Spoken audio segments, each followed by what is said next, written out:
Well, we talked about several weeks ago that the season was coming. You start off with the sniffles, you get that little tickle in the back of your throat, and before you know it, you're hoarse. You sound like I do and like the doc does, and we're all suffering together here in the broadcast kingdom. But it's time for coughs and colds and being stuffy. And Florida adds to that this time of year because we haven't had a good freeze, and we've got some pretty good allergies going around. So there's a whole bunch of people sniffing and spreading germs and wiping their nose with their hands, and then they're opening doors. And goodness gracious, we've got coughs and colds. Welcome to paradise. Well, amongst the sufferers this season is yours truly.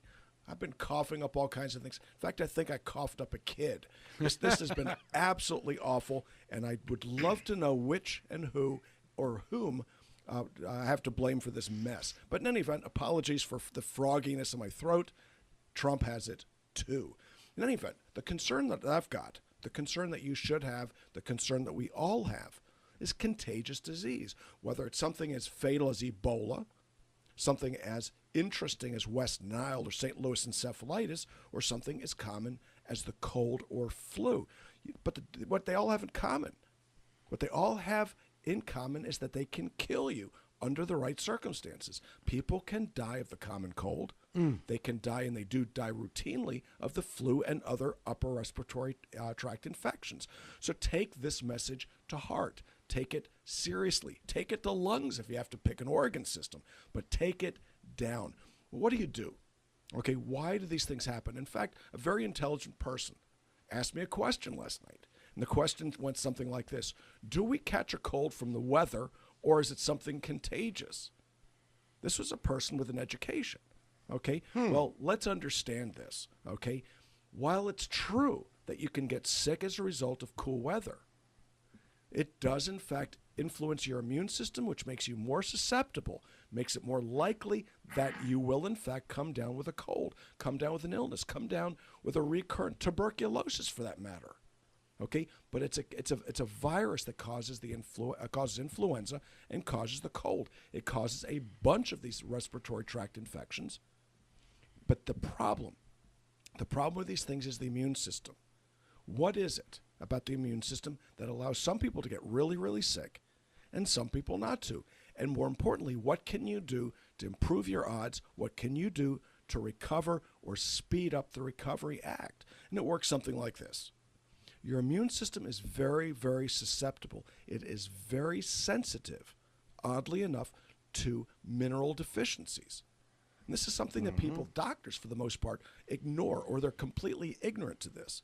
Okay, there's a huge industry in selling zinc products to people with a cold. Oh, yeah. Okay, well, we're going to give you, I don't know, Zicam. We're going to give you Zorcon. We're going to give you something that begins with a Z so that you'll know that it has zinc in it.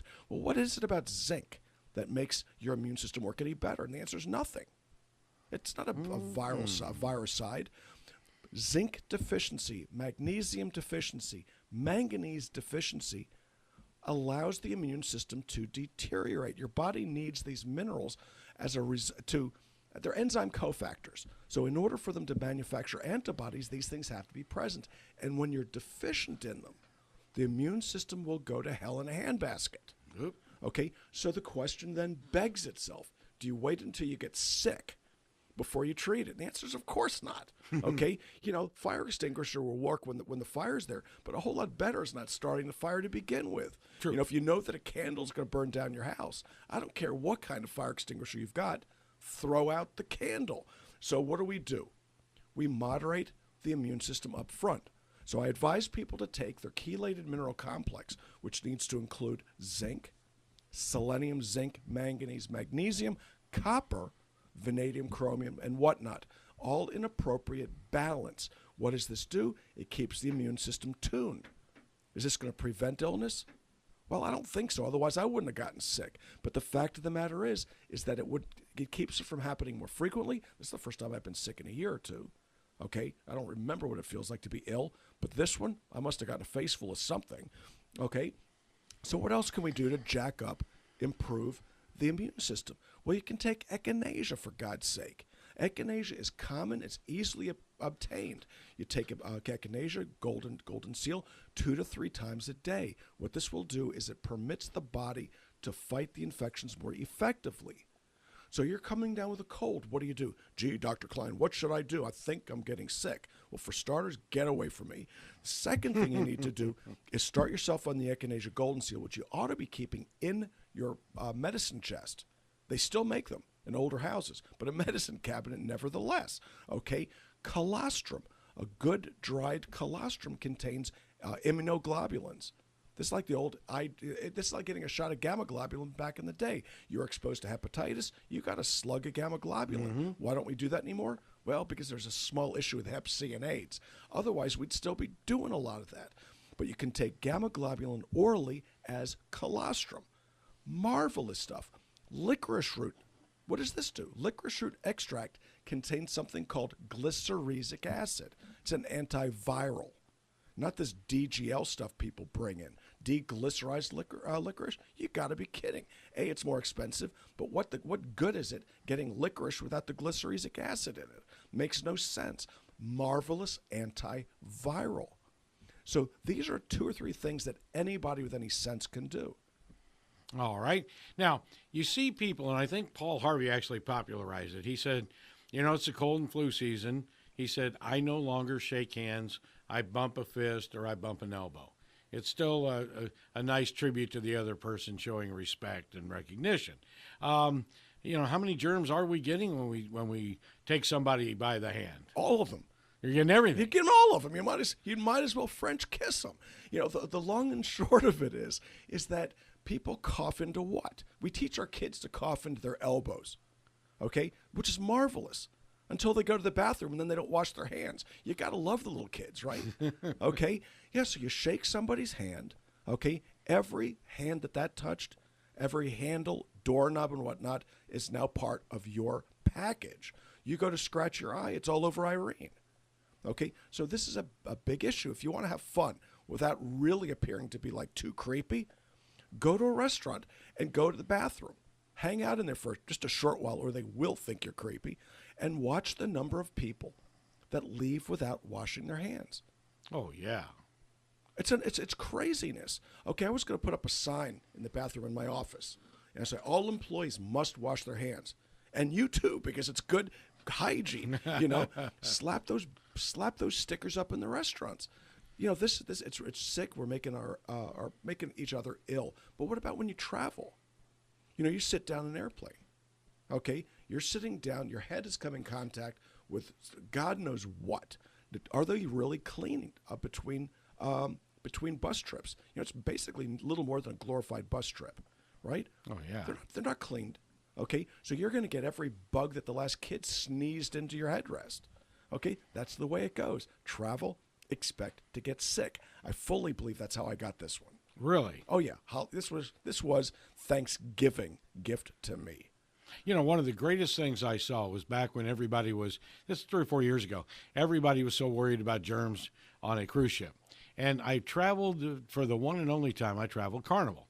I usually travel another line. But at the exit of every single room, no matter what room, if it had a door, there was a dispenser right there at the door of those hand cloths. Oh, yeah. And I thought, how smart is that? And a trash container. So you get done, you put it in the trash, and out you go. But we should be doing that everywhere. We do in my office. We have those hand sanitizers in each exam room and outside in the hallway. And you know who else is fighting for us? Our good friend Publix. You and I love Publix, don't we? Robin loves Publix. Everybody on the staff loves Publix. Great sandwiches, But when you first walked in, you're about to grab the buggy, there's a dispenser of wipes. Thank you, Publix. You're good. Well, if a fellow Southerner, okay, when they want to go out and get a good sandwich, they go to Publix. There you go. Right. I mean, nowhere else in the country would they figure that one out. But yeah, so in any event, so what do we do for the cough and cold? Mm-hmm. Minerals you want to take up front. Taking additional zinc after the animals are out of the barn makes little or no sense. Right. Colostrum echinacea, licorice root, wickedly important. Well, okay, so what happens if you really get sick? Oh, boy. Okay, N-acetylcysteine, NAC. I've been living on NAC this week. Okay, what does it do? It loosens up the garbage in your chest. You take it along with the guaifenesin. Guaifenesin, 400 milligrams. It used to be prescription. You can now buy it over the counter in bottles of 400 or 500 at Costco. Okay? You buy this stuff by the bucket. You take one of each 3 to 4 times a day, and you'll start coughing this junk out. Yes, you do. Now, why do you not want to take antihistamines? Okay? People say, oh, well, I want to take something to dry it up. Well, Einstein, you win the Darwin Award, because if you dry these secretions, they don't come out. You end up with little things like pneumonia. You want it wet. Your body is not kidding when it says get this junk out. So if you think you're smarter than your immune system, if you think you're smarter than your pulmonary system, I've got a word or two for you. Okay? If your body is kicking out secretions, you don't look for things and ways to dry them up. That is idiocy. So you got to loosen them up, clear them out, get them out, or you too can end up with pneumonia, pneumonitis, or worse. And most of what the doctor's talking about is over the counter. You can get it at the Stages of Life. Great nutraceutical store. Every product is categorized for what it will do for you. And yes, I get my NAC there, and I get my taurine there, and I get everything else there. Robin, how did they get there? Well, you come to our office in Longwood at 1917 Booth Circle. That's right off of I-Form 434. The health store is open during office hours, which is Monday through Thursday, 8 to 5.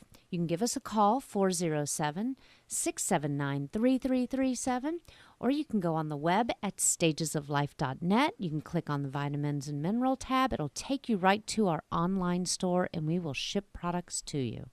Tomorrow, we're going to talk about holiday hazards. Boy, we're in a lot of danger.